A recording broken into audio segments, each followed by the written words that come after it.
more for you like Janet. Can this be a real thing?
The following program is rated TV MA-LSV. It contains strong language, sexual situations, and violence. It is intended only for mature audiences. Hello, hello, hello. Welcome to Team Shit Show. And my special guest tonight is Rooftop Deplorable. Hello, Rooftop. Hi, Janet. Hi, everyone. Well, tonight we're going to be talking about, what's happened to relationships over the last 4 or 5 years with the pandemic and the jabs and the economy and everything, like taking a gander at all of our hard work on relationships. And I've seen a huge drop in people hooking up. It's like more and more people are just saying, oh, forget it. It's just not worth it. It's too much work. I can't find anyone that's interested and that wants to have a relationship. Hello, Joe. Thank you for stopping in. So what we're going to do is tonight is we're going to talk about what we think might help people find the one person that might spend the rest of their life with you.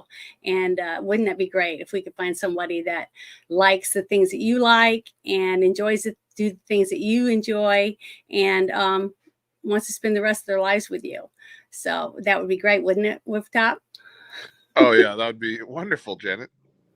So, what would you start off with your situation? I mean, since you're in California, because I know that California's got a lot of troubles that other states may not have, and it might affect relationships. Oh, I think a lot of people, at the beginning of the lockdowns, I think people wanted to find somebody else so that they could ride out the lockdowns with, when people were fighting for toilet paper and freaking out over masks and getting takeout for dinner.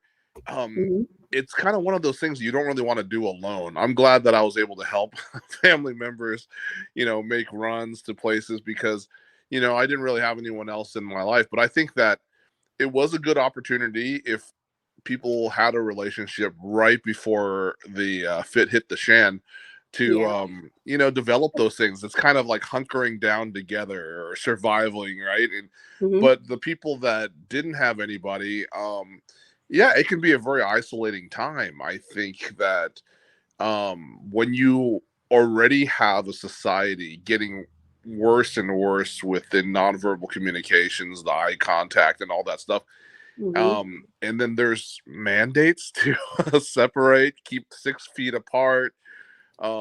It was just teaching people that were already leaning to be antisocial to even be more antisocial, and that's no good for any kind of human interaction, including dating.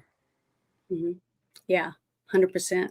And the whole thing about standing 6 feet apart, which we're finding out now is was all just made up bullshit to coddle people, basically. That's what Fauci was testifying about for, I think, what was it, yesterday or something like that? He said something about the masks and the 6 feet apart. But the thing is that a person, when you're in a relationship, you tend to put up with things that you normally wouldn't put up with, right? Because you want to make the person happy and keep them around because you enjoy their company. And when things start getting really, really hard, you start to get frustrated and you don't want to be around that person. So you start making excuses to stay at work longer, or to go to your friends, or stay in your office at your home, things like that. Or you start doing other activities outside or whatever, so that you don't have to listen to the other one bitching about whatever it is they're bitching about, because you get worn out of it. Instead of sitting down and talking to the person and saying, I know this is a stressful time, but we got to do something about this. We've got to live together and make it through this, in our relationship. And this is putting a damper on it of this, fighting all the time. But that's one thing that I'm seeing a huge drop in, is communication between couples. What about you? Think you see the same thing? Yeah, I think good open communication is always important in a relationship. I see my I don't want to bring family into it, but I see my brother-in-law, who's Eastern European, doesn't like to talk a lot, and my sister just extract like this long 3-hour conversation with him. That's just not his style, and I've had to help her understand that he's kind of like that. You got to accept people for how they are, and he communicates his love by just the things that he does. He's more of a man of actions, not as much words. And I told my sister, you want that hokey romance stuff, just watch a movie, because Hollywood knows how to set your expectations or something like that. And he's a good provider. I mean, they have a good marriage, which is not everywhere in Northern California. It's a rough time economically. There's there's a lot of horrible relationships, but I mean, I think communication is important. You hit on a good point. That's always one of the big things for keeping a relationship together. You have to have clear lines of communication. I will say one thing, having communication can kind of allow people to ask for clarifications instead of people making assumptions. And a lot of times you get into trouble when one partner or the other says, you're thinking this. And I remember I took a interpersonal communication class a long time ago, and I am very dismissive of the communication major, but this was an important part of an important class where they said, avoid brainwashing. And pretty much every student in the class talked about their current relationship or a past relationship where something broke down because the other person was trying to tell the other person what they were thinking, and I'd hear guys say, my girlfriend says I'm thinking this, and all she had to do was ask, and take someone at their word, because people are if you're if you don't trust the person, then don't be with them. But if you're actually in a relationship, just ask people instead of making assumptions and telling them what they're thinking. And then I noticed the same thing happened with my ex a few times. And I said, that's not a good thing to happen. So you're right about the communication angle. Well, one of the things that I saw a huge rise in with people, when this seemed like record numbers of people getting separated and divorced. And one of the things I saw a huge rise in was all these dating apps, like Tinder, and I'm trying to remember some of the other ones. There's just tons of them. And what was funny was one of my friends, she was a hairdresser, and I think she was divorced like 3 months, and she was on her phone and she was smiling and laughing and stuff. And I was like, what are you doing? And she's like, oh, I'm looking at these guys. It's either swipe left or swipe right or whatever the app that is. It might not have been Tinder. But she's like, I found this one guy and he's kind of cute, and I think I'm gonna send him a wink or whatever that is. And I was like, okay, what does that mean? And she goes, well, if he's interested in my profile after I send him this, then we can hook up. And I was like, okay, so you're gonna go on a date? And she goes, well, not really. And I'm like, what do you mean? She said she was gonna just meet him somewhere at a hotel or his place or wherever, or hers, and hook up to, just have a romp. And I was like, what? You don't even know this guy? I was like, I just thought it was nuts, because with all the psychos running around, I'm petrified that I would end up getting some axe murderer or the Boston Strangler or whatever type thing. I would never do that. So, but it was funny is that I saw her, a couple weeks later, and she was all happy. Said it was wonderful. She had a great time. It was so not inspiring, but it just rejuvenating or whatever type of thing. So I was all happy for her, and then she told me a few weeks after that they decided to start dating. And I was like, oh, I guess that's good, whatever. And she's learning stuff about him, saying that he's allergic to certain things and stuff like that. So she's trying to make sure she can make certain foods without this stuff in it. And, I thought that was sweet. But then they'd only been on I guess 7 dates or something like that. So they're, just hooking up or whatever, mostly, she said. But she said his birthday was coming up and she wanted to get him a gift. And I said, well, why don't you get him some nice silk pajamas or something? And she was like, oh, that's too personal, like that. I'm like, what? You're having sex, but you can't buy him pajamas. See, I just think that kind of stuff is ridiculous. And to me, it seems that people are, when they use these apps and stuff, that they're starting in the middle of the relationship and not at the beginning, where they actually get to find out who each other is, what colors they like, what's their favorite music, what's their favorite food, what's their activities they like to do, things like that, before you decide, oh, well, I'm going to spread my legs. I just think it's ridiculous. Well, what about I think all those apps are ridiculous, and they're not dating apps. Most of them are hookup apps, right? Yeah. And there's this whole part of hookup culture, and now a lot of people have caved to culture, and I think our culture has gone totally degenerate and superficial. Mm-hmm. And you know what? Who am I to judge one of those things, right? I mean, I remember I was a teenager once, and I was just a slave to biology, but yeah. As I've grown older and I look at these things, those apps are pretty much worthless for any meaningful relationships. And a lot of people are so into instant gratification. If you're into that, I understand the biological impulse. I understand. But I created a 5 criteria. Like, if you're looking for an actual mate, someone that long-term relationship, possibility mm-hmm. for marriage, someone you can introduce to your family, you won't be embarrassed with, someone you could have children with and grow old with. I think the criteria and the mate selection criteria should be mm-hmm. important. Now, I was gonna go over this later, but I guess now's the time, right? So yeah, imagine I know nobody wants to think of an Excel spreadsheet when they're thinking, but guys and girls like to rate and rank members of the opposite sex when they're looking at things. So you shouldn't have a problem. Think of it this way, but think of it in 5 categories instead of just she's hot or he's hot, he looks handsome. Yeah. Rate 1 to 10. Look at it as 5 categories. And I'm not going to take away from looks. That could be one of the 5 categories, but it shouldn't be the only one, and it shouldn't be the first one on the list. Imagine 5 columns, and you can put a number in each column, right? The first column in my book, as a ultra conservative person, is moral compass. The person either has one or they don't. They know. I don't expect someone to be perfect, but they should know right from wrong. And there's some people that don't feel bad when they do wrong. They're just evil. Yeah, narcissists.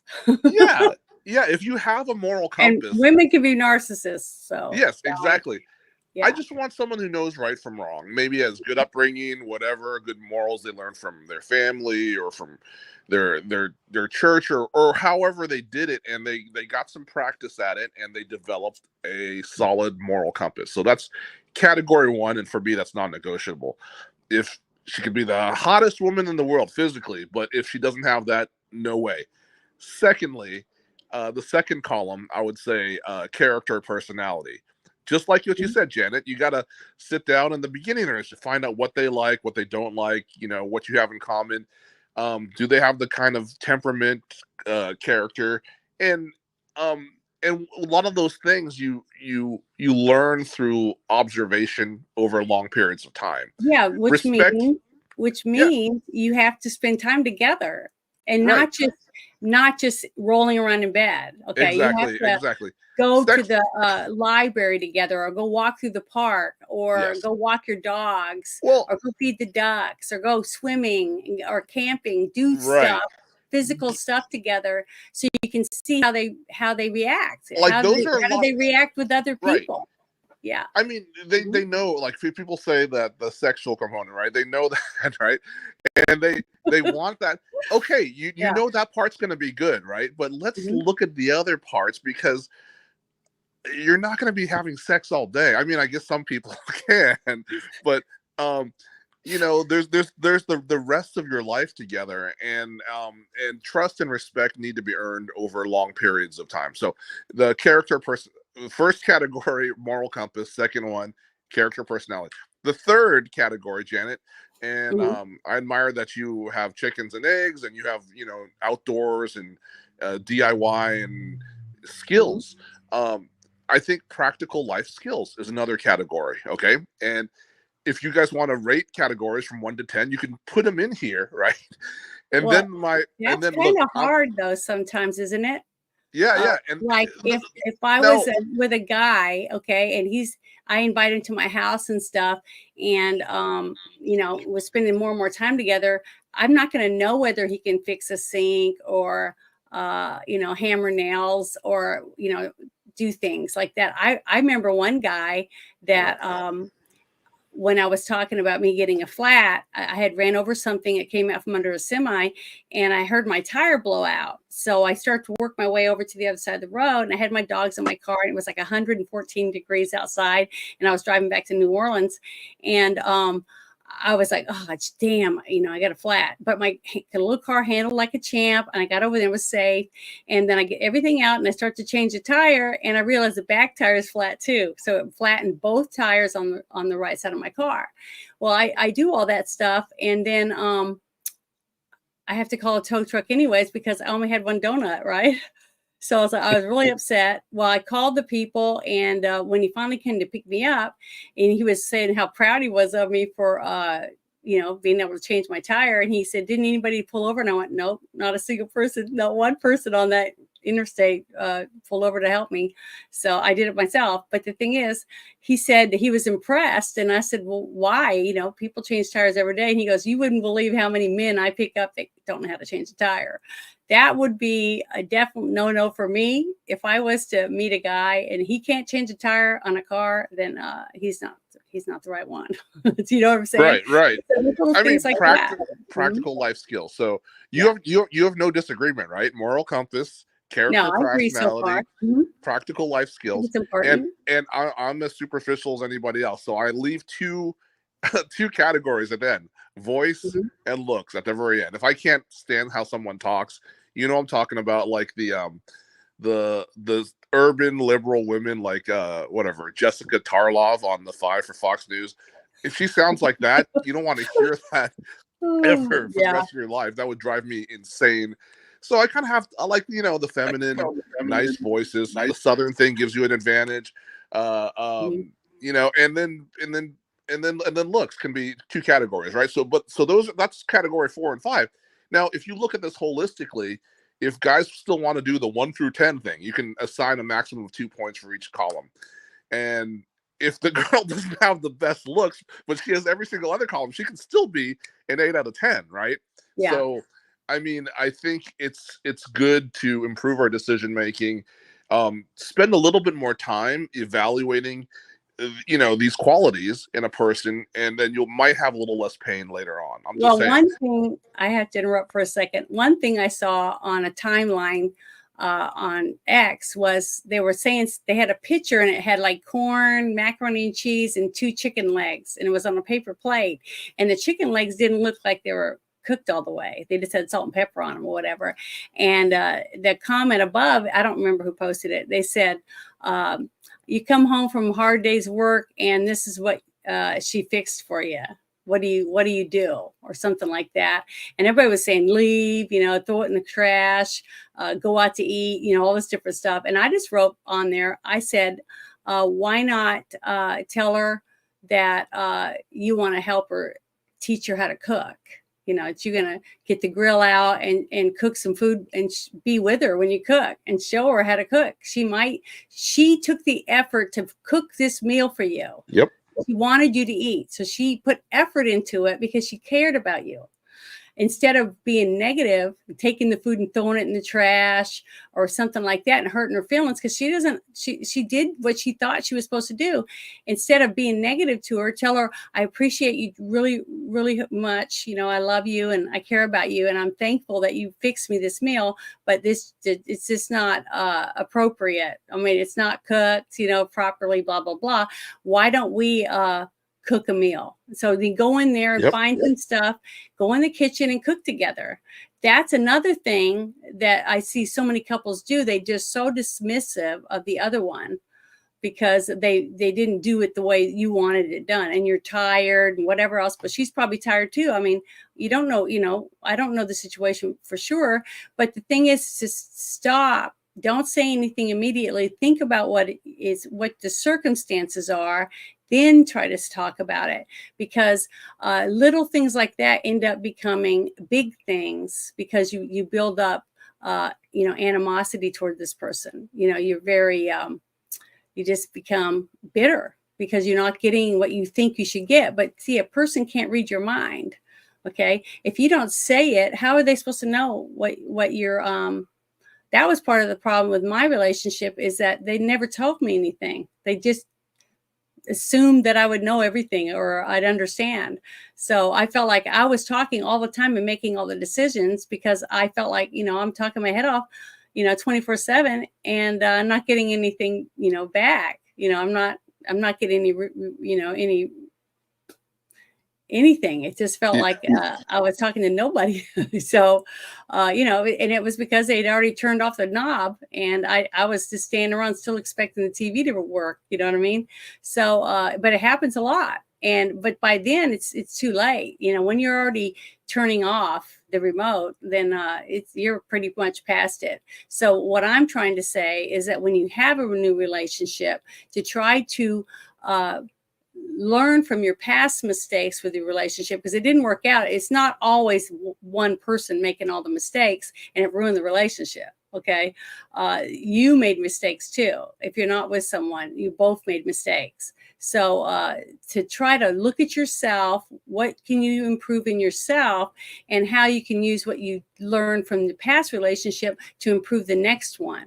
Because who wants to go through 25, 30 relationships, you know, trying to find the right one? If you can narrow down what you think you need, you know, to find out whether this next person is worthy of, you know, the long haul or whatever you want to call it, then it just makes it a lot easier on you, and you'll be happier because you've already gotten whittled out all the, you know, the bottom feeders. So now you have something good to dive into and find out what's out there. You brought up a point. I don't know if you want to go down this road, Janet. That's all right. Go for it. You talked about learning to cook together, and you just reminded me. I just, in my head, popped in the scene from the film Urban Cowboy, you know, where John Travolta's character is coming home, and the girl that is taking care of him is really nice. She makes him a stroganoff, and I'm like, dude, that looks friggin' good, dude. Eat it. And he was like, oh, I'm not hungry, and she's like disappointed. But yeah, I mean, the way to a man's heart is through his stomach half the time. So if you're gonna learn any skills, ladies, cooking is good, and you don't have to be you know, Escoffier. You can learn and just be willing to learn some simple recipes. You know, I can teach anybody how to make a carbonara. I teach the guys I'm mentoring cool pasta recipes because they're younger, they don't have a lot of money, but they want to make something tasty that will get them that second date, or to show that they have a practical life skill, right? And a lot of dudes don't cook, and it's kind of you know, my dad always, I guess he's because he's OCD, doesn't like my mom's cooking. My mom can cook, but my dad is a control freak, right? So he likes to have his kitchen. And so I've never seen it wrong for a guy to be able to cook in the kitchen and know his way around the kitchen, and women too. So those are good practical life skills. Changing a tire, like you said, driving. I'm surprised that I saw someone posted some dating app. They saw some woman's profile saying, well, you know, I need to find a guy. I am 6'2" or minimum. I don't drive, I don't cook, I don't do this, I don't do that. And I'm like, well, what do you have to offer? You know, a couple pretty pictures. You should have a little bit more than that to offer, Mhm. in my opinion.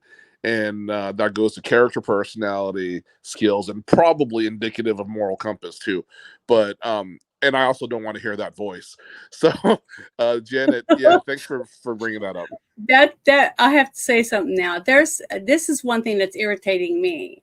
I haven't really heard a man's voice that I really hated yet. You know, that got on my nerves enough to where I just go, oh my God, I guess I can't stand this person. But I have met a lot of women that I listened to them for 2 or 3 minutes, and I'm like, oh my God, I got to make an excuse to get the hell out of here, because they'll sit there and go, oh, baby, I'm hungry and stuff like that. Oh my God, how do men stand women that do that?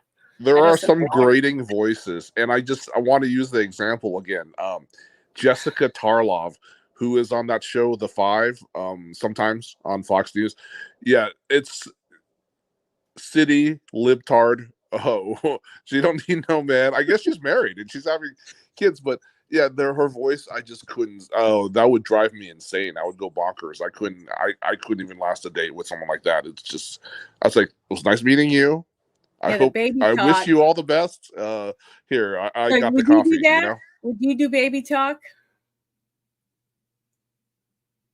I don't Would know if like baby talk talk is to her like, oh Pookie, come on, let's go in the kitchen and make something to eat, that kind of shit. Would you do that with a girl that you were wanting to have a relationship with? I don't know. I think baby talk is different than like pillow talk versus kind of Yeah, like I'm not sweetie talking about talk. pillow talk, like, come on, let's go in the bedroom and tear each other's clothes off, something like that. Yeah. That's totally different. My That's what ex I'm had a talking very about. like little, I mean, she wasn't um like a small little French voice, and some people would call that like a something else. And I thought it was cute and endearing because they use little nicknames, Mon Petit Chou, and like really cute little things. And I really liked her voice. I mean, that wasn't the problem, I guess. I just probably got too caught up with the last two categories, right? Janet, voice and looks, Mhm. that I overlooked some of those first important three, right? And I'm not better than anybody else, I See, have eyes in the front of my head. We're that's visual why you don't species. that's why you don't jump into a relationship right away. Say, this is what I mean. When you meet someone and you're like, damn, they look edible, that kind of thing. You can do whatever you're gonna do, let natural things happen, but don't move in together. That's part of the problem. I see people move in together within 3 months, and then 7 months later, they're like, Oh oh my no, no, God, no! I need to Maintain go your away. own space. You never Yeah. know how it takes a And your long time friends to. and your friends. That's another thing that I was going to say, is that I've seen a lot of new couples, even ones that's on their third relationship. They just they get with a guy, and the guy doesn't want them to have any friends. I don't want any of your friends or anybody coming over unless they've talked to you about it, blah blah blah. And he doesn't want her to go to the movies anymore, or bowling, or shopping, or anything with her friends. Okay, she sits at home waiting on him with not doing nothing. I'm like, you're okay. This is the one thing I've said to a lot of guys. When you meet someone and you look at them and you're attracted to them, you like the way they act, you like things that they talk about, and think different things like that, right? Well, why are they that way? They're that way because of the lifestyle that they're living at the time, right? It's who your friends are. Like you like to go to karaoke. Now, what if you met a girl that says, well, I like everything about you, but I don't want you going to karaoke without me? Well, See, I mean, they're yeah. already putting demands on you. See, they're already trying to change you. Why? You like this person. Why would you want to start changing them? See, the one thing that I tell people is let the person be themselves. Okay, if they like to drink beer, let them drink beer. You liked them before he drank beer, when he was drinking beer? That's what I'm saying. Stop trying to See, change the person when you first get into a relationship. Don't do thi- that. this is why I went on a tirade. And by the way, I want to say I see people in the chat saying that they agree about the voice thing. That is a criteria. It's a good thing. Just do things you like to do, and you're gonna find people in those things. If you like karaoke, you're gonna find people that like that, or music, or whatever. You like enjoying the shooting sports and exercising your 2A, your Second Amendment. You're gonna meet Sorry. girls. There's a lot of women at the gun ranges these days. I mean, they're the one of the fastest growing demographics, I guess, in the last few years. And it's kind of fun. And you just when you enjoy being yourself and you're the happiest, I think that's when you're at the most attractive. When you enjoy cooking, when you're enjoying yourself, and someone likes that in you, you're demonstrating your excellence. You're demonstrating a skill. That's your character personality. Your voice is in it, and your looks. I mean, you are. I'm not saying the 5 criteria are just for men looking at women. It's for women to look at men too. And I'm speaking this. I know it's the month of June, but I'm not going to buy into all the depravity and the LGBT nonsense. I'm just saying you can look at the other person and say, "Wow." And the best way of just getting out there and doing the things you like to do, and being you, and you should be liked for who you are, right? I don't like when people are really fake. They're putting on a show and a performance, and it's theater, and they're going out there and they're just trying to mirror whatever the other person is saying. And Well, I see all these things. I recommend people not do. This is one thing where from my past, I've been like when we talked about wanting to do this show, I've been thinking about things in the past and so on, remembering bad things that I saw in other people's relationships, that happened at an event or something like that. And I see 3 different times that I can remember this was bad. Their very first date, either the man or the woman took their very first date to like a family reunion or a church function where it was all their friends. You know what I'm saying? That type of thing. And that was their first date. And it never works out that way because the person feels awkward because it's your first date with this person. You're just getting to know them. And now you're meeting all their family. You're being judged. You feel like they're all looking at you or they're saying, oh, this one's a cute one, this kind of stuff. Don't do that. If you're going to go on a date, take them to the movies, go to dinner, do something fun, go bowling, go fishing. Yeah, bowling is a good one. Together with 2 people. Yeah. As a couple, not when a whole group of people that are going to be looking at the one person, like, making them feel uncomfortable. Just don't put them in that.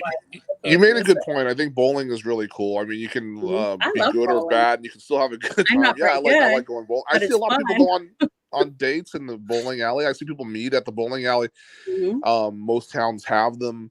It seems like a fun thing. It shouldn't break the bank, right? And it's a fun activity. But I will say this: I don't agree. Maybe not for the first or second date, but having the feedback and the extra set of eyes from family and friends to also help you evaluate. Right? It's important. Well, that's good, but because do it sometimes in a different way. Sometimes let's say you want to go to let's say you're going to go to dinner and then you're going to go to a movie. But you go to dinner and have like your brother and his wife or something like that, a couple, another couple. Uh-oh, I lost him. He'll be right back. He's on his phone. So we'll be back. But have another couple go with you if you want, especially like I say, it's her best friend and her boyfriend and the, like that, or it's your best friend and his date. Okay, that type of thing, because another couple is not as overbearing as a whole group of family being surrounded by it. So I would recommend taking another couple, like your best friend and her and his date or his wife or whatever, that type of thing first. Then later you can talk to them and say, what do you think? Blah, blah, blah. Because then you're getting the input. But then the next time maybe you can do another couple. See, slowly introduce all the people that you talk about when you're together, because then the other person doesn't feel like they're being pushed into a relationship they don't want or something. Or this is another big thing for me, is that if you have children, okay, and they're little or whatever age they are, don't introduce them to your date on the second date. If you're in a relationship and you decide you're going to date just the 2 of you, then you can start introducing your kids and other family members like parents, things like that, because that shows your family that you've made a step into the dating direction. This is my girlfriend or this is my boyfriend, without putting the pressure all on your date, your girlfriend or boyfriend. See what I mean?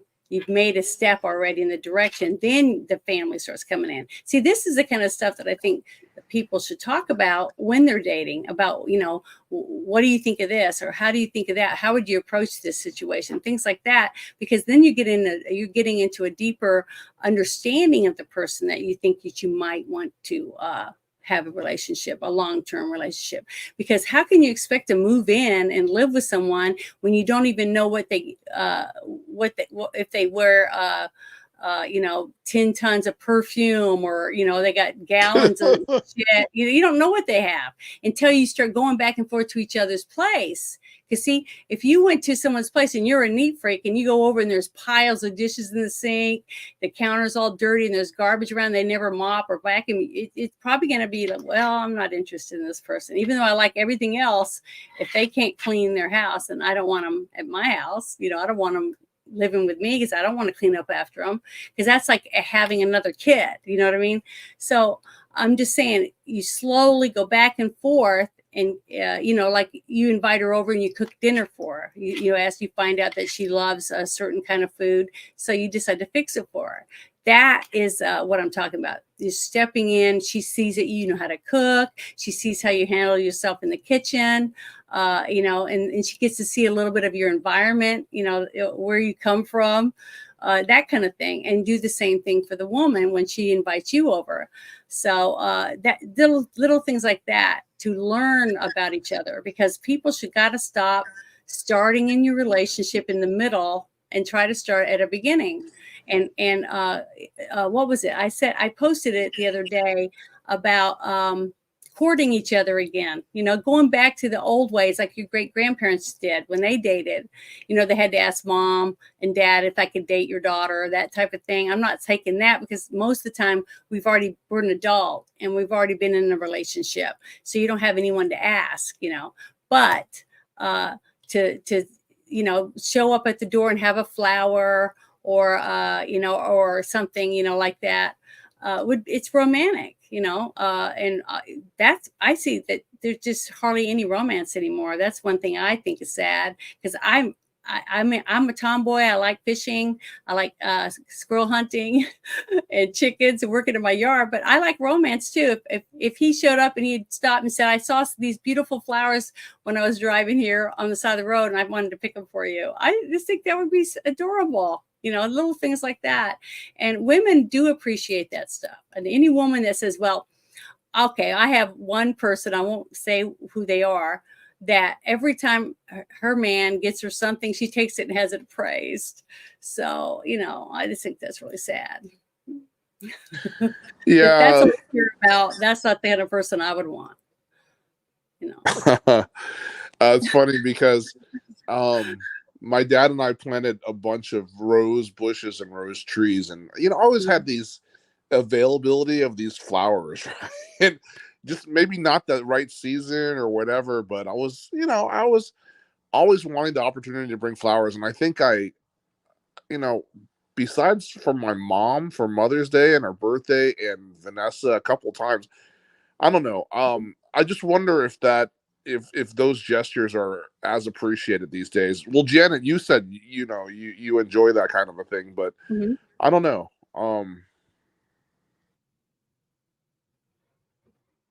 But see, what I'm saying is, you do it, and then you can tell by the reaction of the person whether you can ever do it again, right? That's like your dad's face when he opens his gift that you got him on Christmas, and he pulls out a pair of socks and he was like, "Thanks." Okay, you see what I mean? Yeah, my dad's the most unappreciative gift receiver ever. But yes, by their response, whether or not it was a successful thing to try or whether it wasn't. That's what I'm saying.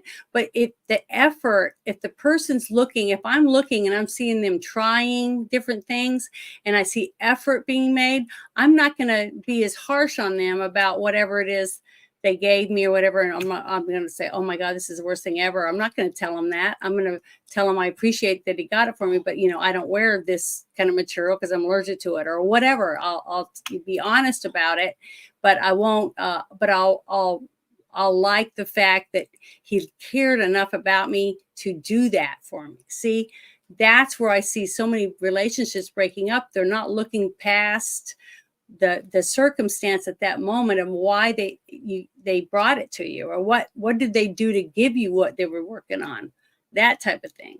Because my dad was one of those people, as he got older, my mom would say, Tom, the sink's leaking in the bathroom. So a little bit later, he'd come in, he'd see him go in there with his toolbox and stuff. He'd come out, and then mom would go in there and she's like, oh, it's not leaking. I can put my towels in there and stuff again. And then she looks under, it's just a bunch of duct tape, all over the pipe. It's like, oh my God. So I'd say, okay, Mom, I'll take it to Lowe's. Let's go buy the stuff to fix it. So the thing is that not everyone has the same, I don't know. They get tired of having to do certain things. So they just get the easiest way to do it. You know what I mean? And sometimes that can hurt a relationship. They become lazy over time. That's like, you know what I'm saying? They don't want to. Yeah. I've seen that before. Yes. So, there's so many different things that you can do to try to boost that. Like when my sister Jennifer was on the show about a couple months ago, we talked about different things, and I talked about, dressing up, like having fantasy night, like once a month, either her or him pick a place that they're going to go, and they've never been somewhere, you've never gone to a bar or a restaurant. And I said, you have him go in, sit down at the bar, and you tell him to wear a red carnation or whatever it is, the fantasy that you want to make up. And then you show up and you have your long black coat on and nice heels and be dressed up nice, but not wear anything under your coat. You know what I mean? And they all know, because if you're standing close enough and they open it a little bit, they're going to say, you're not wearing anything. So the whole time that you're sitting there eating or whatever it is you do, they know that you don't have any clothes under there. That's exciting. You see, little things like that. That a woman can do for her man to keep the passion in there, to show that she's trying to, she wants to be what your fantasy, basically. Little things that to me, that's a little fresh and creative, right? Yeah, try to. Why not? I mean, you're two consenting adults. If your fantasy, let's say your fantasy, my fantasy might be like, I want you to, crawl through the window, and act like you're breaking in, that, or something, or show up. Don't encourage people, Janet. No, just listen. The tool man, like your sink broke, okay, and then you show up to fix my pipes, that type of thing. I'm just saying that it's an endless amount of fantasies out there, and if you get a willing person that loves you and wants to fulfill those fantasies, why not? And make it, but don't do it every week, because then it's not special anymore. It's got to be something you do like once a month. It's your secret, and it's a surprise. I can't wait till next week, or whatever. And then the whole time you're thinking about, wow, I wonder what's going to happen. That type of stuff. It's the anticipation of waiting. But the thing is that it just seems like nobody wants to work at it anymore. It's like too much work, especially when they can just turn on their computer and watch a porn, and do a hand job, and it's over with. They don't care. It only took them 5 minutes. So, it's no effort in it. It's fast, easy, and then they don't worry about it anymore. So when that starts happening, that damages your relationship, because there's no effort made. One person's making effort, and she's like, what's the matter with me? I'm trying to be pretty. I've lost weight. I've done this, that, and the other. I'm trying to cook his meals, but he's never interested. It's because he's spending all his time doing the other thing because it's faster. Well, yeah, I wanted like to say something before you got off on the whole porn angle. Sorry. I just want to say something you have about. To dive in if you want to talk. When I'm around. When something used sparingly, like having like a fantasy night or something. I wouldn't ever do that at a restaurant. But like No, I'm just saying that was an example. At home, it's one thing. Yeah. What I was going to say is there's a couple of American expressions that, they might contribute to this whole discussion of romance and things. Absence makes the heart grow fonder, and familiarity breeds contempt. So, sometimes if you have a chance to miss somebody, do you remember how that used to be? Like, we're in this super connected culture now where people are texting each other way too much during the day, phone Yep. calls, seeing each other. And the work day used to be a day where, if a man goes off to work, woman goes off to work, they would have that time where they would kiss each other in the morning and say, hey, have a good day at work. And then long to be together because they were so far apart. But I think that because of a lot of technology. Oh, so where are you right now? And you know how some people are, Janet. I'm not like Yeah. that, but I know See, some that's people. another thing. I like to be able to pagers miss came out, somebody. I like to be able to miss somebody. when pagers came out, that was one of the things that I heard constantly from men and women was, I'm sick. I hate this pager. And I'm like, well, why? I never had one, so I never had to worry about it. But don't you think that after being disconnected for a while, yeah, it's so nice to have that energy back to reconnect, right? So like, to see somebody at the end of the day, or if they go away from work. I know there used to be a lot more traveling salespeople, or people go away for trade shows or truck conventions. drivers. And that's one of the hardest ones because they're gone for weeks sometimes. Yeah, and then when you get to see each other, it becomes more magical, right? When things are too smothering, you don't have that space, which is why I always advise. I say, like when friends of mine are playing poker on a Friday, the girls can go do something. Have wine and cook in the kitchen. I mean, it's kind of one of those things where there's a little bit of space can create more intimacy and romance just by not that's why you got to burning keep the candle friends at both ends. So if you still have your friends, okay, and she still has hers, you're going to be doing stuff with them. So you're not going to be with each other every minute of every day. And in the South, we have a hunting season. So we could call them the hunters widows, that type of thing, because the girls are going and hanging out. But we have a lot of groups of people that go to deer camp, is what we call it, deer camp. And the women show up like on Friday night and we stay the night. A couple for the weekend or whatever, and then we come back on Sundays and the guys are still there, so then we have fun, and the guys like it because everybody's drinking and enjoying playing music and stuff like that, but you're all eating venison, or rabbit or whatever it is that the guys have already gotten. It's a lot of fun, and the men do all the cooking because it's at camp, so the women feel like it's a party, but they're there and they're hanging out, and you're just casual because you're wearing jeans and boots because you're out in the it sticks somewhere. But there's just so many things you can have fun and do. And we played games, like craps and other games like that. Gambling games, cards. It's just fun. It's different things like that you can do. It's exciting. You get to meet new people because there might be other people at the deer camp that you've never met. So you get to meet new people and you have people to socialize with. There's people playing music. You can dance or whatever and eat great food. And then maybe have a roll in the hay or whatever. And then you get ready to leave and you go, and then they keep doing their manly thing, hunting and trekking through the woods or whatever type of thing. And the women go back home. But the thing is, it just depends on what your outdoor activity is. Like you may not want to hunt. Maybe you like to do something else. So, pick and choose little things like that for, time away and then time to play. That's what I always call it. Separating it, Can you hear me? You still there? Yes, I can. Yeah, I had technical difficulties maybe about, I don't know, 5-10 minutes ago, but I'm back. Okay, that's good. Welcome back. But you just gotta dig around and find out what's your best way of finding out what you need to find out. To find out whether that person's a keeper or not. Now, another thing is I've seen a couple of my girlfriends that one of them's husband had passed away, but her kids were like 14, I think, and 16.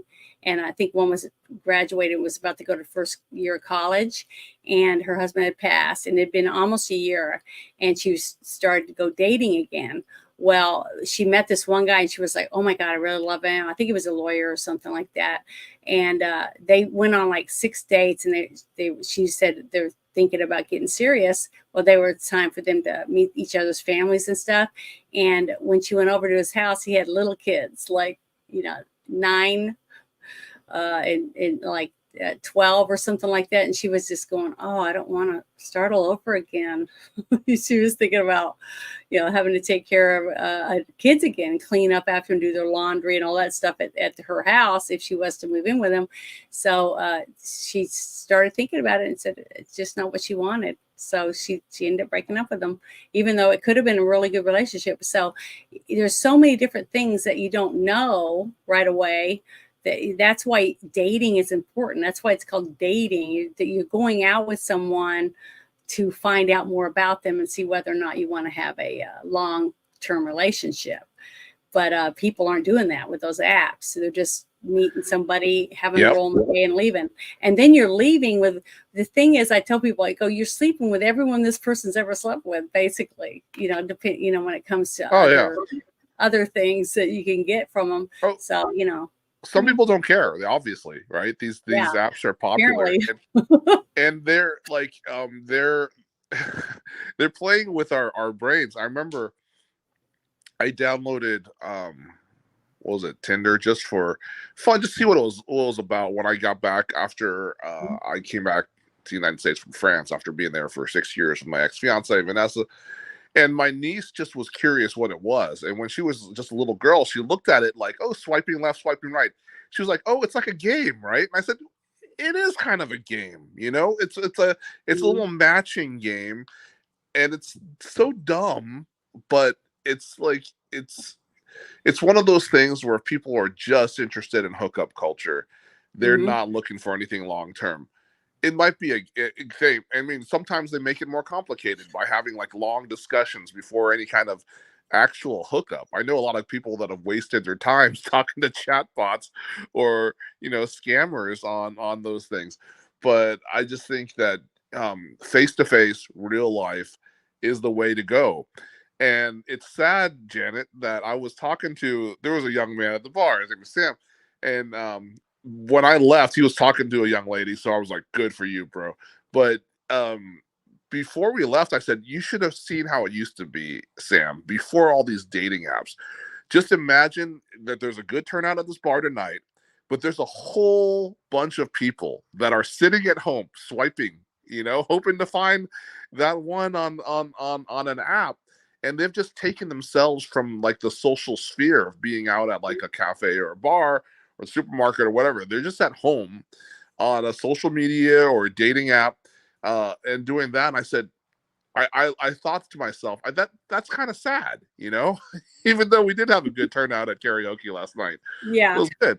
But I just thought that there was just so much more people. And I'm old enough to remember how it used to be versus now. And I just think it's awful. But I mean, I have also very strict criteria. I'm not a big fan of the it's like the cow nose ring in the face. I make fun of them for resembling sacred cows in India. I talked to a lot of guys about different girls, and I remember this one guy. He was telling me that he's got a plan on how he's going to meet his perfect woman. And I was like, well, what is it, if you don't mind telling me? And he's like, well, she's got to be about between 5'6" and 5'8". Okay, she's got to be athletic build, maybe a little more on top would be all right if she is, but she's got to have some boobs. That's what he said. And he goes, I want her to be blonde and have blue or green eyes, and I want her to have a pretty good decent job like a nurse, or he's going through all these different criteria.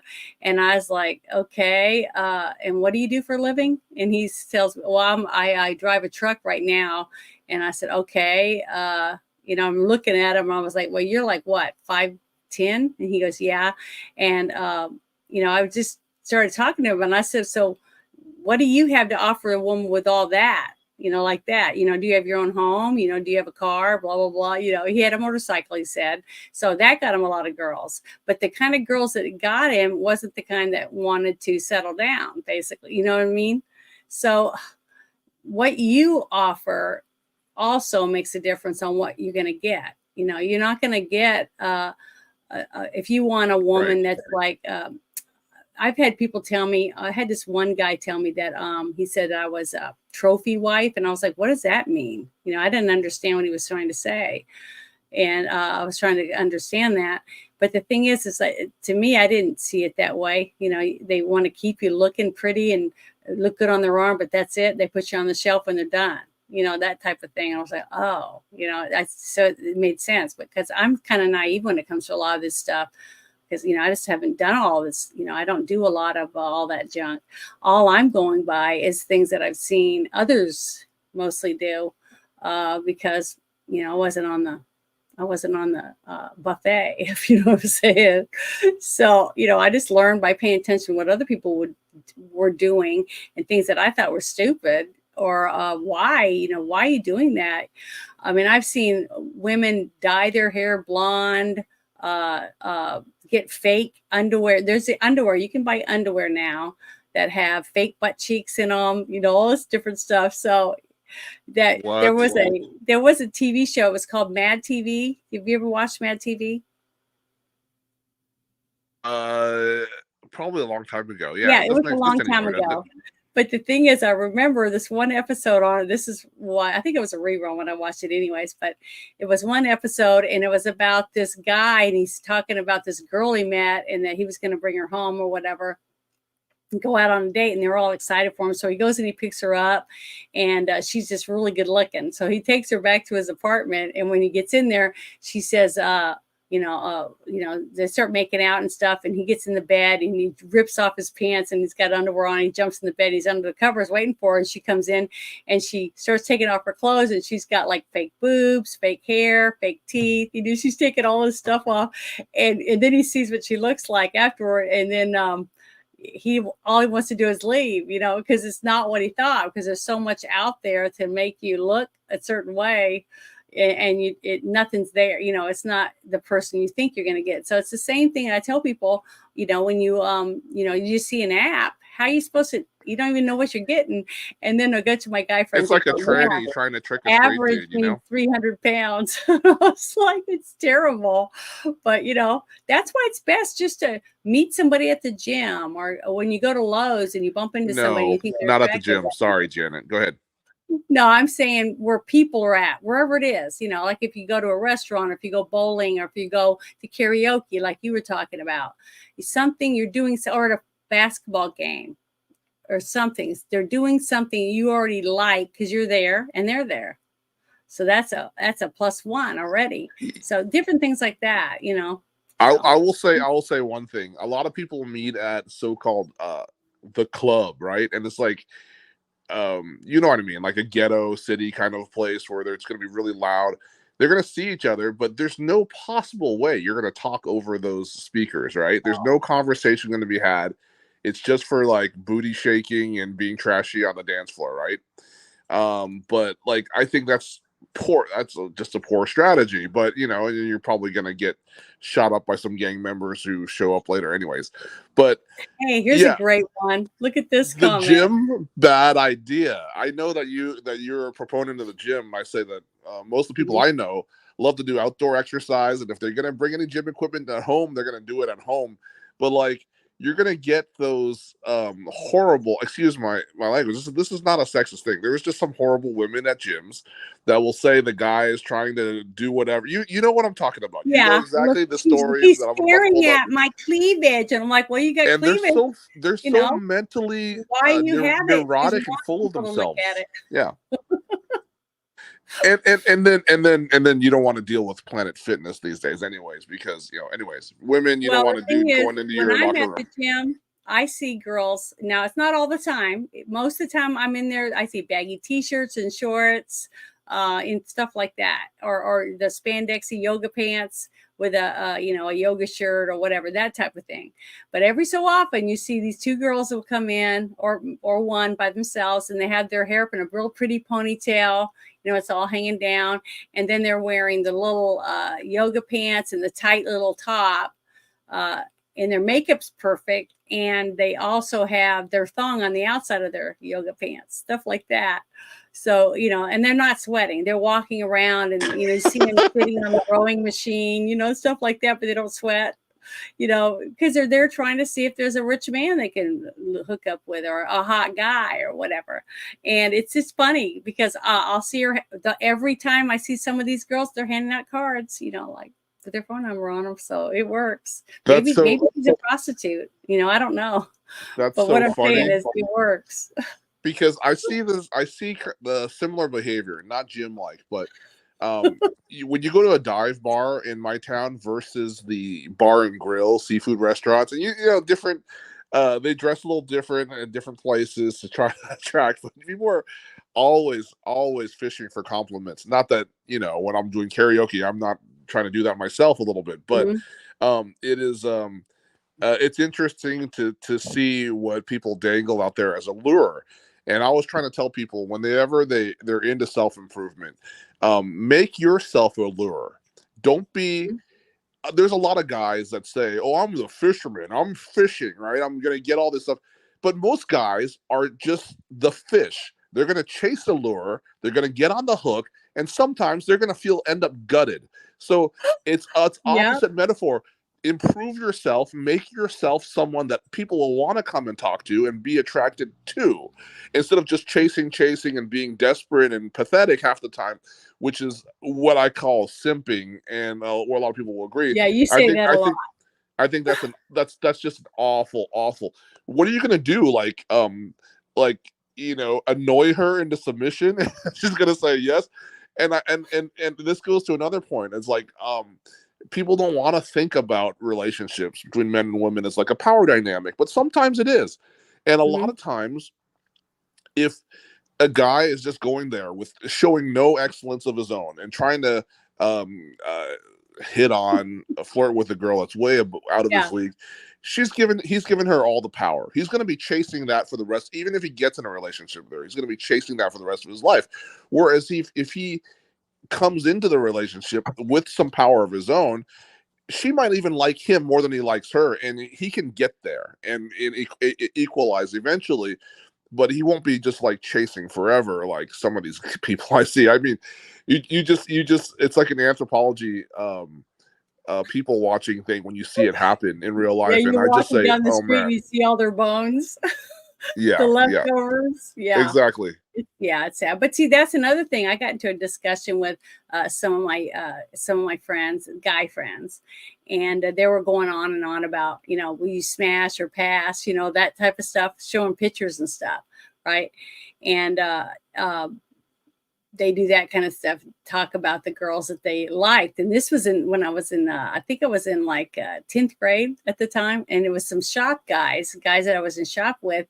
And they were talking about their conquests. I think it was like 4 of them.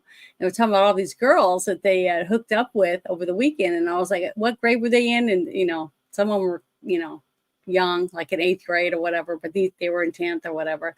But the thing is that I'm like, do you guys ever want to get married one day? And they were like, well, of course, I want to get married and have a family. And I was like, well, who do you want to marry? And they were like, well, I'm not sure. I don't know what I'm interested in. And I said, well, if you guys, this is a small town. And I said, so if you guys sleep with every young girl out there, and then you say, hey, next week you should get her, she'll perform or whatever. And I said, so what girl are you going to find that's not been sleeping with all of your friends? Like that. Oh, exactly.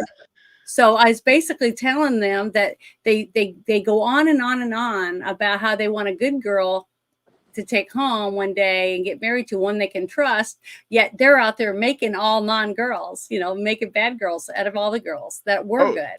Oh yeah. Because they tell them, oh, I really love you. I think you're beautiful. I want you to be my girlfriend. And then the next weekend they don't even call them, because they already got the next one lined up. That's awful behavior, and that's on the guys.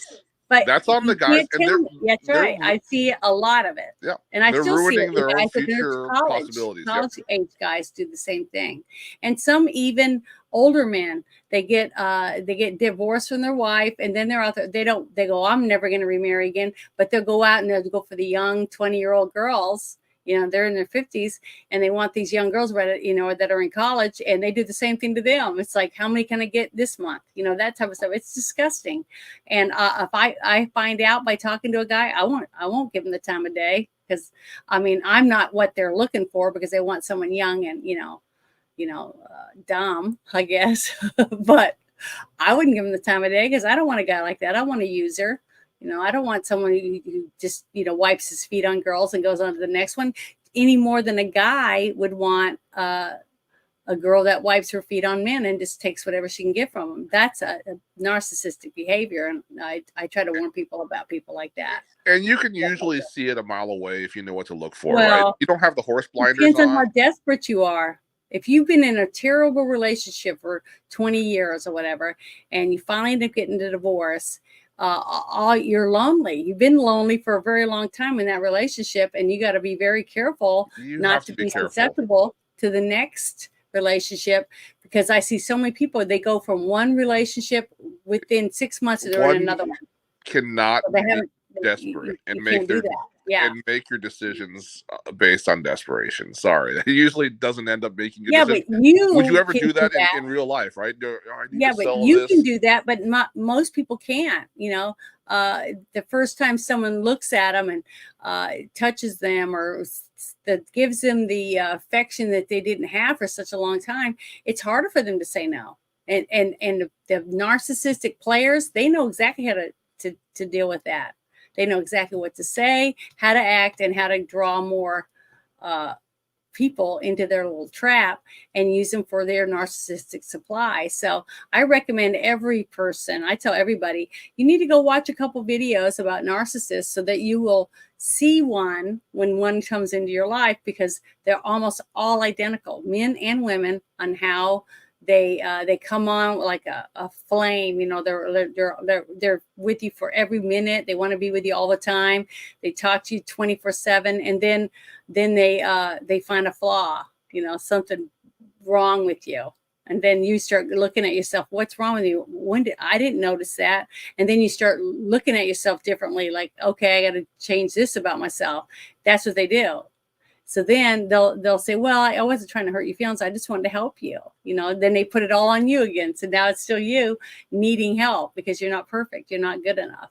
So I got to make you better. You see, that type of thing. So there's lots of that out there. So you just have to be really careful. That's why I say don't if you really want a good relationship, it takes time and effort. And if you're willing to put time into it, and you got another person that's willing to do the time, you're going to have a keeper. People long time ago used to stay married 50 years, because they fell in love and they worked at it each day. They get up every day and say, I love you. They go to bed and they say, I love you. They did things for each other, even when the other one didn't ask for them. Like if you had a girlfriend or a wife and you're sitting down watching TV, and they go in the kitchen and come back and they bring you a drink. You didn't ask them for one. Why did they bring you a drink? Because they care about you. And then they want you to be happy. So little things like that, you got to pay attention to what they're doing for you. What are they doing that you're not asking, that they just do, that you just think that, oh, well, I deserve that. It's just like these kids that we're giving trophies to every single time they do nothing right at school. And then what do you give a winner? What do you give the kid that actually ran the mile or whatever? What is their reward if everyone gets it? You see, we don't give achievement awards anymore. We give it to everyone. We give the same thing to everybody. So nothing's special. And that's not good, because when you work hard for something, you deserve to get something for it, which is why, like, if you're able to buy a new vehicle and you're so proud of it and you take good care of it, just like a new shirt or anything, in new tools for the guys or fishing lures and stuff like that. You want to take good care of it because you want to have it the next time you go. But a lot of people don't do that. But it's the same thing with relationships. If you don't work at it and take care of it and water it, trimming the weeds out once in a while, it's going to become a messed up, tangled up, snarly garden that nobody wants to go in. So, Good that's segue to our landscaping talk. Jan. Yeah, stay in good shape. Just here's the thing, and a lot of people argue with my whole Twitter X policy of removing followers, blocking bad actors, and all that stuff. Sometimes addition is good, but sometimes subtraction is also good. You need to know when to prune those rose bushes, mow the lawn, right? Spring cleaning, get things out. But besides that whole thing, you're right. A lot of good information there. I was gonna say, not to change the subject completely, but like next on the radar for possible romance, and I'm thinking 4th of July is coming up. A lot of us patriots are gonna go to like maybe a cookout, maybe the lake with friends, maybe have your own thing. But I just think it's a great opportunity for just a general social opportunity, not necessarily romance. But if romance happens on the 4th of July, on Independence Day, a couple towns away, Old Simi Valley, they're having the thing called Star Spangled Simi. They're going to have bands playing, food trucks, fireworks. It's one of the more conservative pockets near a metropolitan area in Southern California. It's going to be great. And last year, yeah, of course, I didn't meet anybody, but I mean, I'm hopeful, right? It's like July 4th is coming up. People will be in good spirits in the summertime, right? A lot of daylight hours. There's going to be music, a lot of patriotism, smiles. It's usually some people have vacation around that time. I think it's a good opportunity, and I just wanted to say, as negative as I was on certain topics on romance and dating, I'm always an optimist, and there's good opportunities coming up this summer. I was going to mention another opportunity is, your local county fairs can be great places. Doesn't have to be a bar or a gym or a cafe. You can, big gatherings where people are generally happy. There's some. Farmers market and little festivals around your area, wherever. When you walk around the street and you see the little shops or the little booths, from the local. Oh yeah, little street fairs and farmers markets. Although, I mean, there's probably way too many liberals at my local farmers market. But yeah, you're right. Oh yeah, well, you're in California, so I really feel for you. I don't know what I would do. It'd be horrible for me. Enjoy being in a good part of the world, Janet. Yeah, we don't have your hurricanes and your hail, but I mean your tornadoes, but we do have this wonderful weather, and you have beautiful unfortunately weather. Terrible people. Yeah, beautiful country though. You have beautiful mountains. You got beautiful beaches. You guys got a little bit of the desert. You guys got everything in the state of California. Desert lives matter, Janet. You saw my pictures. Yeah, I love it. I think it's beautiful. I mean, I love Nevada. I love Utah, Oregon, all that, all this part. I mean, I just love beautiful landscapes. I mean, it's just, how can you not? How can you not like that? But city folk really don't. They go there for a week and they're ready to go home. I could live there. I mean, I could walk on the beach every single day barefooted. No. I mean, I got so many bags of shells right now just from my vacations. It's amazing. I make all kinds of stuff out of them. Janet, you could go from like the beach to hiking the desert mountains, and you never know. You could. I know some people who have met others on the trail. You never know, right? We have horseback riding, and we even have some rodeo events where people get together. There's lots of rodeos in the South. And if you're interested and you like rodeos, or you like those, I don't know what they call it anymore, drag cars or whatever. And they have and then you have the other racetracks, right? So depending on what your interests are, but that's the best place for you to find someone that's interested in things that you like, is going and meeting them at places that you hang out. And start paying attention to that, because a lot of people say, well, I don't ever go to the museum, but I happened to go this day and I met this person. Well, and I said, why'd you go to the museum? Well, I was supposed to go pick up something or drop something off. They weren't there to look at the art. Okay. This person they met was. So it was two totally different, thought processes there. It didn't work out in the long run, but they had fun for a little while. But that's what I'm saying. It just, you don't know who you can meet depending on where you go, but you have to be looking. You have to be doing something. You know, you can't just sit at home and think that it's just going to land in your lap. You know, it just doesn't work that way. You have to be out doing things, being social. So you're right. You're right. Now I'm using my criteria. My eyes are open, and if someone happens to check those boxes, I'm not going to be like poo-pooing romance. I know that the reason why I wanted to do this tonight, and you know this, is because I heard, I think it was you and your sister talking a few weeks back, my romantic one. And I wanted to scream at my screen about some things I disagreed with. But you know what? I'm glad that you brought the topic up, because it's interesting, and I hope that, you know, I'm just one male perspective out there, right? You could ask some soy boy in Seattle; he might have some different opinion. Well, everyone does. Everyone has. I'm very old school, you know, very Gen X, very I guess toxic masculinity, whatever.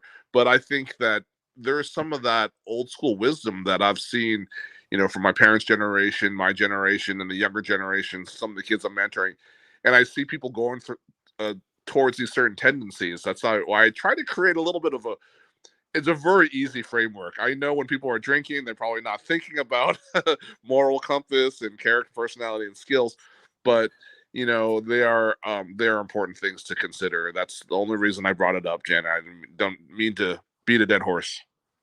That's fine. But the thing is, I think it's important. I wish more people, especially men, wouldn't be so embarrassed to talk to the other guys about, you know, what can I do about this? You know, I want to meet somebody, but I just feel like I can't.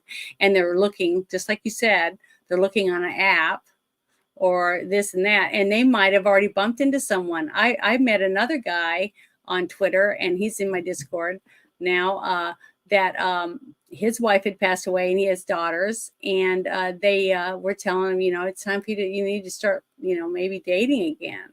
And he was like, well, you know, he didn't know. He just didn't know. After you've been with someone for a long time, it's hard to get back out there, because you feel like, oh, you know, what am I going to do? I look like an idiot, whatever. Well, he ordered a pizza, and a woman delivered the pizza, and he was like, you know, he thought she was pretty, and she seemed, you know, very interesting. So he, you know, ordered another pizza the same night, you know, that type of thing. So, but guess what? They're a couple now. So wow, good. You don't know. If you never look, how are you going to find somebody? Right. And if you never run the experiment, you never know how it's going to end up. Right. So sometimes it's putting yourself out there. It's not always going to work, but you have to make an effort to find out. And each time you do it, you're going to get a little better at what to look for, what you saw, and you kind of had an iffy feeling about, and then all of a sudden you realize, no, I don't want that, you know. So, you know, it's just like anything. It's just like ordering a meal that you've never had and trying it and liking all of it except for this one part of it. And so next time when you order, you say, well, I'd like everything except that. You can take it off the plate. And that's the same thing. If you have a buffet in front of you all the time, you're going to tend to graze on it, right? You're going to be grazing. So if you have a buffet of women in front of you all the time, why would you want to settle down? That too. So, and then but see, a man is a little different, because a man can go, you know, he can go all the way to the day he dies and still be a dad. I mean, you're not going to spend much time with your kid if you wait to your 60s or 70s to have a baby, but you have the tools you need to be able to get a woman pregnant. A woman doesn't have that same luxury. When she gets to a certain age, it gets riskier and riskier for her to carry a baby to full term, and they don't recommend it because they say it could cause, you know, you have a bigger chance of having birth defects and things, but you don't want to be too young. So their timeline is very small. So, you know, that's why I tell all my friends, you know, you need to find a younger man than an older man, because depending on what it is you're looking for in your relationship, you see, if you're a woman that wants to have kids, but you want to wait till you're a little older to have kids, then you want to get a younger man. I have a sister that's married to a younger man. He's like 10 years younger than her. And now you look at him now, you can't even tell that there's 10 years between them. But he's very hands-on as a dad. You know, he takes his kid and takes it everywhere. It was a girl. And so it didn't matter, but he was very hands-on. So it just depends, you know, you got to, I don't know, you just can't just settle. Why? I see so many people getting divorced, and you spend all these years in a relationship where you're miserable because you settled, instead of saying, you knew in the back of your mind, I'm not enjoying this, but you still stayed. Why? You know, why do we stay in relationships that we're miserable in? You know, because we don't want to hurt people's feelings. That's one of them. And well, people money, feel, yeah, money. Yeah. Yeah. Because you have no way of being able to sustain yourself by yourself. So, and that's another thing I was talking about earlier. When you have a bad economy, you have a lot of people that end up staying together simply because they can't afford to get divorced. they actually had articles, Janet, that says we can't afford to get divorced, kind of a thing. Like, so yeah, I feel bad about that. But it depends on, you know, like if you live in a $400,000 home and you both make money, and the woman makes a little less than the husband, but their combined income takes care of their 3 kids and their 2 vehicles and the maintenance of their home, blah, blah, blah, blah, you know, and the food and whatever else. And then they decide to get a divorce. Well, now they got to sell the house. That means you got to find a new place to live. You got to have new schools for the kids and all, you know, it's just a lot of complications. So a lot of people are just getting separated and staying in the same house and dating other people. So I'm seeing lots of weird stuff that you would not have seen 25 years ago. And that's the good premise for like money. a true crime series. Yeah. But because they don't have any money. So you never know. That's what I'm saying.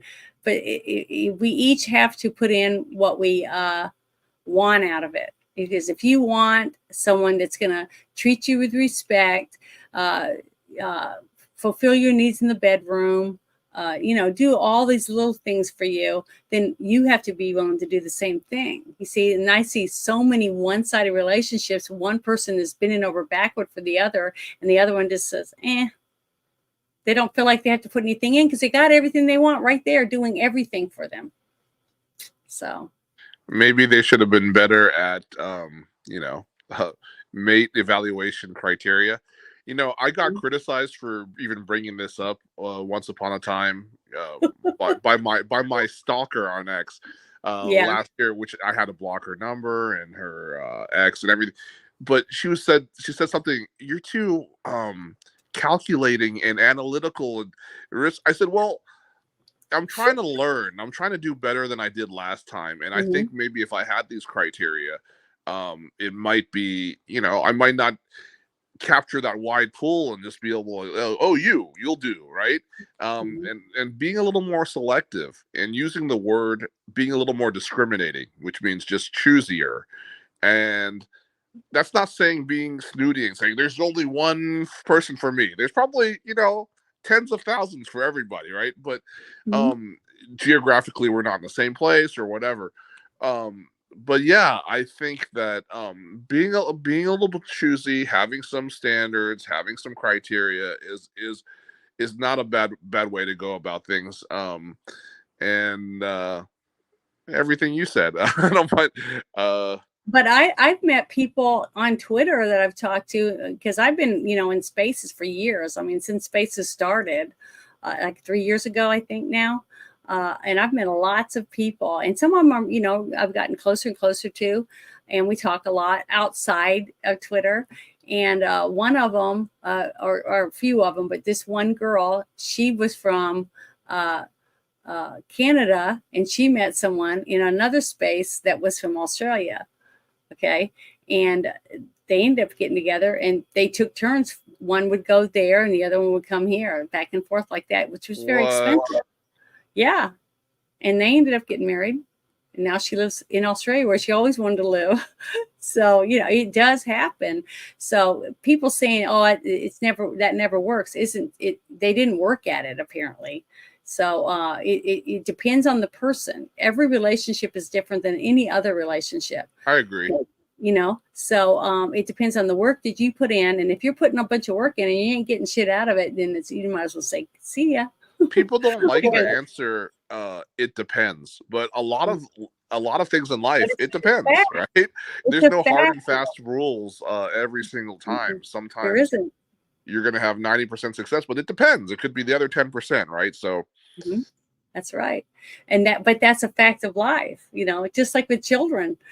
What you might have 4 kids, and every single kid you had has a different personality. So you had to tell this one 10 times to do something. That one you could tell it once and it would do it. See? And it's not that you raised them differently, is that they're different people. Different people need different motivations and different ways of being treated to make the same decisions as the other one. See? And that's my mom and dad had 5 daughters. Okay. So you can imagine the heck that was going on in my home growing up, but because we were all different, all of us. And that was one of the reasons I think maybe I became a tomboy, is because they would spend hours in the bathroom every morning, get ready to go to school. You know, it's like, so I would just brush my hair in my room, put a ball cap on with a, ponytail, and then put my t-shirt on, a flannel shirt and some jeans and my tennis shoes and go to school because I got sick of waiting on them. So that works. It was different. I mean, it worked for me. I mean, I didn't get as many, I didn't have half the boyfriends my sisters had, but I wasn't blonde either. So that makes a difference. Oh, there you go. For a lot of guys. But you had skills, and you had well, because I had parents that wanted to make sure we knew how to do things, like you said.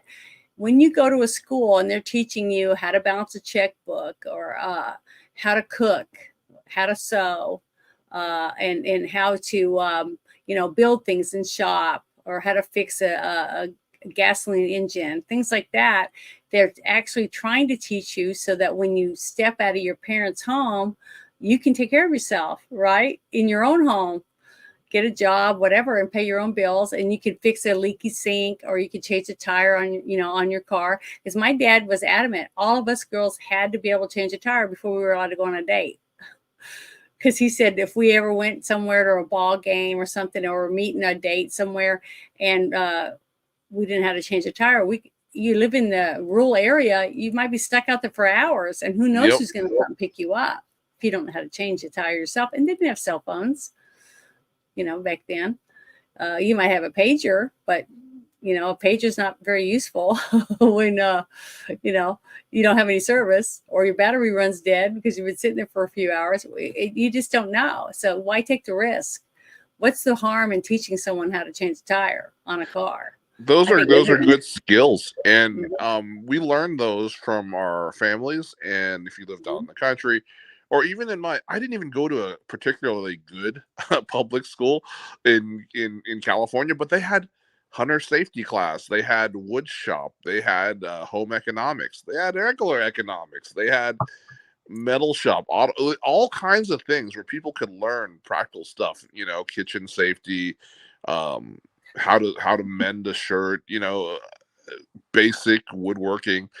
I thought it was great. I just felt like I don't see the emphasis on practical life skills for today's generation. So when people, are people even going to look for those, like in the skills criteria? It's like, well, I mean, look at what we have right now. You got kids graduating from school that can't even read and write, basically. Okay. So I think it's going to take a few generations for us to get back to a normal.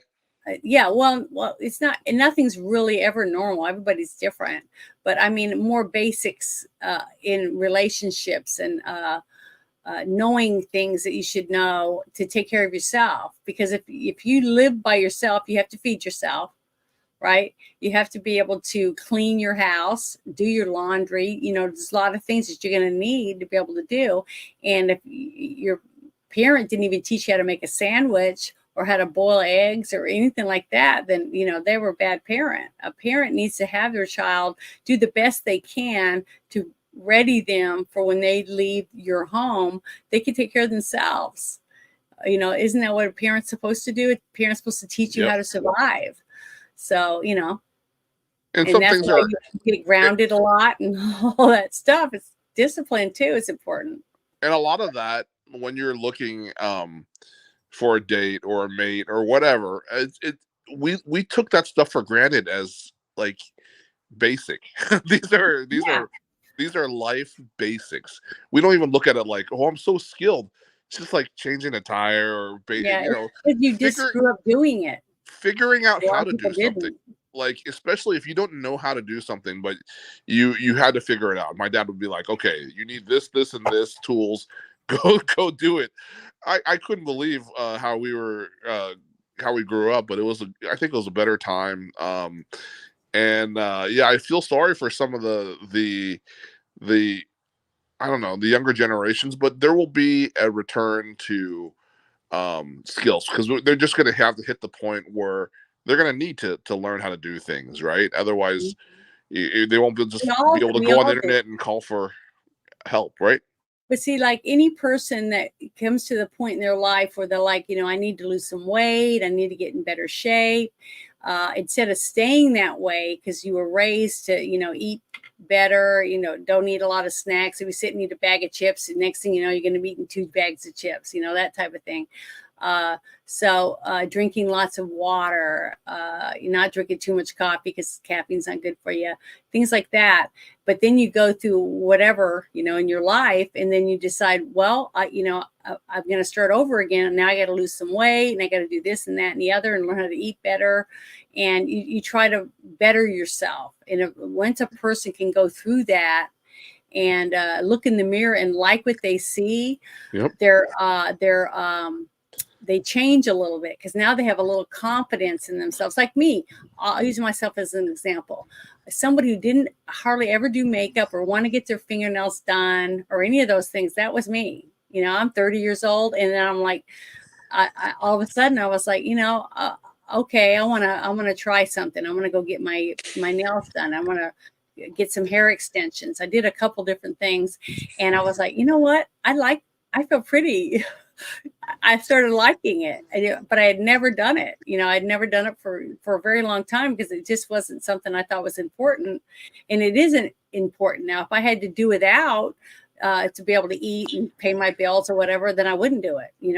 I could give it up, but it's fun. It's way more fun than I ever thought it would be, especially doing because I started doing Comic-Cons and stuff. That's when I started noticing, wow, the guys really liked my costume. I was like, wow, I'm getting more attention, and I really liked it. But I had to put effort into it. I started making my costumes and started doing all kinds of stuff differently because of the way I was treated. I felt like people actually noticed me. They noticed the hard work that they noticed you. You put in the work. You made yourself a really nice shiny lure. You put in the time. Well, you put in the effort, and you did it, and you know what attracts. So, well, kudos at for a con, you. I do. Now, if I went somewhere else, maybe to a ball or a black tie affair or something, I would probably feel very awkward. I wouldn't, I don't know if I'd fit in. I don't know. That's what I'm saying. Until you're in that situation, you don't really know what you're going to do. But if you don't make an effort to ever try to get out of the situation you're in and into a newer lifestyle, you're never going to find out. You're going to be sitting there like me doing live streams now. I never thought of 2 years ago. I would have said, nah, I can't do that. I think you subscribe to the idea of constant self-improvement. I mean, there's a business concept in that the Japanese called Kaizen about continual improvement, right, for a business. But you can apply that to yourself, right? Everybody can be in better shape. If I get that bag of chips, and how dare you make fun of coffee, Janet? Do you know how many dates are people having long conversations over coffee? I mean, coffee so that they can drive safely to their date or back from their date. I would drink a pot of coffee every single morning. I only drink half a cup now. And if you hike those desert mountains every day, Janet, you can afford to have a bag of chips. Don't worry about me. I'm fine. I do. I sent you a couple pictures a few times that I was eating a donut or ice cream. Oh, and stuff like that. that was funny. That was I know, so but I funny. just was trying to prove to you that I'm No, not because just a person that eats carrots all day and stuff. I but don't. I but do splurge and you eat are things that I you want. know it's about input and output. It's very simple. Metabolism. I don't subscribe to any fad diets. I just know that it's an addition and subtraction problem. And once you understand that that you can manage your Mhm. health and everything, and make sure that health is important. But That's see, another that's good another thing when thing. you're going out there and dating. You People don't want to starve drop dead on your date. themselves. When you take all the fun things away because you think, oh, I can't eat any more cookies, I can't eat any more candy, I can't have any suckers, I can't have any popsicles. You take all the fun stuff out of your life Right. just so you can lose some Look, weight, okay? Then you're going to be miserable. You can't you, do that. You need to you lose weight in a slower pace by exercising and changing your diet, not just and by, you and what? know that there is a very there's a romantic scene in a cartoon movie by Disney where there's these two dogs, and they're both eating a plate of spaghetti, right? And they're Lady and the Yeah, Tramp. You know what I'm yeah, talking that's about, right. right? I remember that movie. A Hmm. lot of people, when they go out on the dates, they like the whatever, the pizzas or the pastas and stuff like that. So you're right. I mean, there's nothing wrong with being in good shape, so you can go out for a pasta meal for a date or something like that. So Hmm. that's good. Yep, it is. I mean, but the thing is, you have to be able to give yourself a treat once in a while. That's important. I think everyone should have a treat. And just know how to manage your own metabolism. I think that Hmm. yeah, I have an aunt with a thyroid issue where she could just eat like a 9 course Thai meal and not gain any weight. It looked like Wow. losing weight. So everybody has a Hmm. different one. You have to understand yourself, right? Like Hmm. I know my range in singing. I'm a bass baritone. I'm not going to try to sing Def Leppard for you, right? I've measured my lowest note to my highest note. And some people are like, well, anybody can sing any song, and they just don't understand biology or vocal cords or music. Well, But people yeah, tell me I have a nice voice all the time, but I can't sing. I'm sure we're gonna Hilarious. get you singing one of these days. I think there's gonna be a a Comic Con event where they're probably gonna have karaoke. We're gonna have to sing while in costume. Get that? Well, if I was in a costume, I'd probably be more likely to try it because then no one know who I am. So that would be good. But yeah, I can't sing. I Yeah. sing terribly. So No, I just want to shout out the pretty much epic comment section that we've been having today. yeah, I'm it's been glad that really good. I've everybody been trying showed to up to highlight. comment. I've been trying to highlight as much as I can.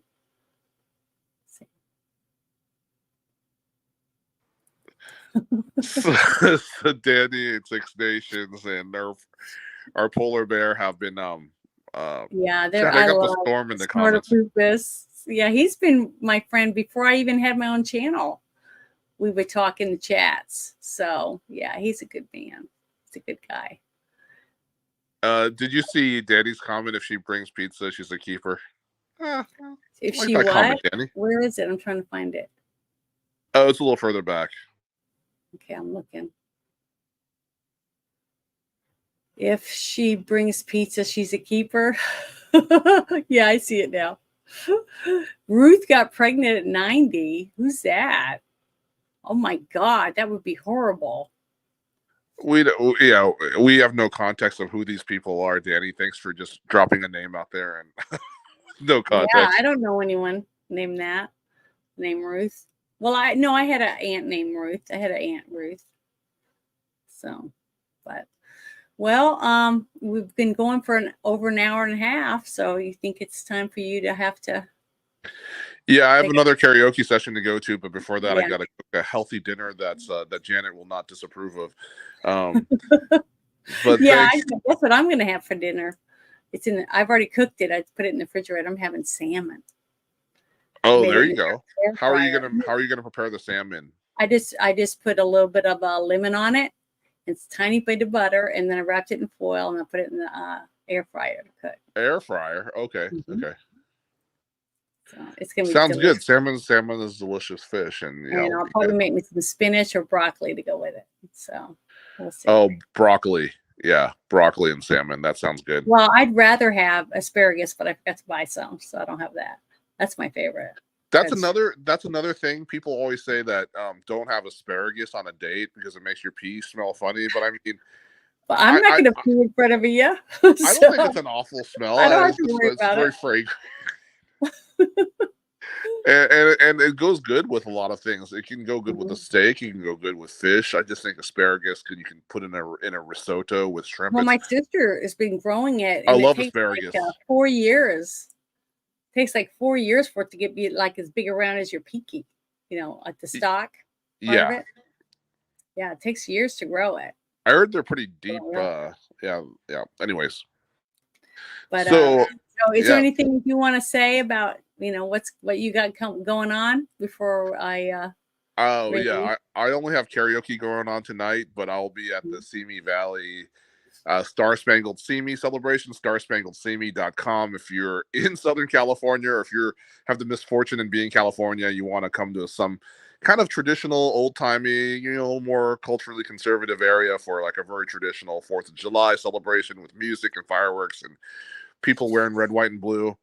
That's a good place to be. Yeah, so I'm going to be doing that. I hope other people take advantage of the stuff going on in the summertime. And who knows, you can find romance there, or you just even friends and just happiness and smiles. And so county fairs, try to relax and enjoy yourself. Put all your mess that's going on around you away for an hour or two and try to relax and enjoy yourself with your family and friends, at least, because then that's something. But for me, I have, let's see, tomorrow night I have the Friday Night Shit Show with Ruben and Orange Hat, and maybe a guest, we'll see. And we'll be talking about all the shit that's been going on this last week or so. A lot of shit. Oh, yeah. With what's going on. And then Saturday I'll be playing, it's like Pathfinder. It's like Dungeons and Dragons live. With Bruce, and he's my dungeon master with the rest of my team. And then Sunday, we are going to watch the movie. It's called Hercules in New York or something like that, starring Arnold Schwarzenegger. I've never seen it. So, and then we're doing a review after that around 2:00. Busy, Janet. So Friday Night Shit Show tomorrow. And then you got Pathfinder with Bruce. Yes, Saturday is my hardest because, it takes all day long, basically, when we're all rolling dice and each of us, there's a lot of us on the team playing. So, in between, we'll take a few breaks and, go to the bathroom, get snacks and stuff like that. But it's fun. By the way, I enjoyed the, whenever you do a guy, a girl in the movie, and you did the, was it Flash Gordon? Yeah, we did Flash Gordon last time. That was funny. I enjoyed it. Fun. But it wasn't the movie. It was the cartoon. Version of it, so it was fun. It was good. I had never seen it either, so I'm liking this because I have seen like 30 movies I never heard of, like Gamers, Darkness Rising, when I wore the long blonde wig and dressed as a winch. Things like that. It's just a lot of fun. I'm really enjoying it, and I've gotten a few movies that he hadn't seen. Like I picked G.I. Jane, and he hated it. He thought it was horrid because he thought it was a feminist movie, basically pushing feminism. But I didn't see it that way at all, because I have the same opinion. The whole thing is that she was saying she didn't want them to lower the standards for her. She wanted they have to do it just like a man would to get through. And I thought that showed that it wasn't a feminist movie, but he didn't agree with me. But that's okay. That's what makes me good. If we always agree, how boring is that? No, it's good. It's good to agree, disagree, debate, discuss. That's part of the richness of life, and sometimes just having a laughter and humor too. So we do that a lot. Part of the richness of human existence. And thank you so much, Janet, for inviting me on tonight. I'm happy to talk about something not politics. Because I knew you wanted to discuss some of the things that you got irritated by when my sister and I had our show talking about romance and relationship stuff. Because I think it's important that I want guys to realize that women are just as worried about things like romance and how to pick up a date and all that stuff as men are. I mean, also women do talk about what guys look like. Oh, did you see his ass? You know, that's how we do the same damn shit. So any woman that tells you women don't do that, oh, I'm appalled. They're full of shit. Or they just don't have a life, or you know, they're not interested. That's all I can heard tell what you. women say. Thanks for confirming that. So, Yep. okay, well, it's a fact.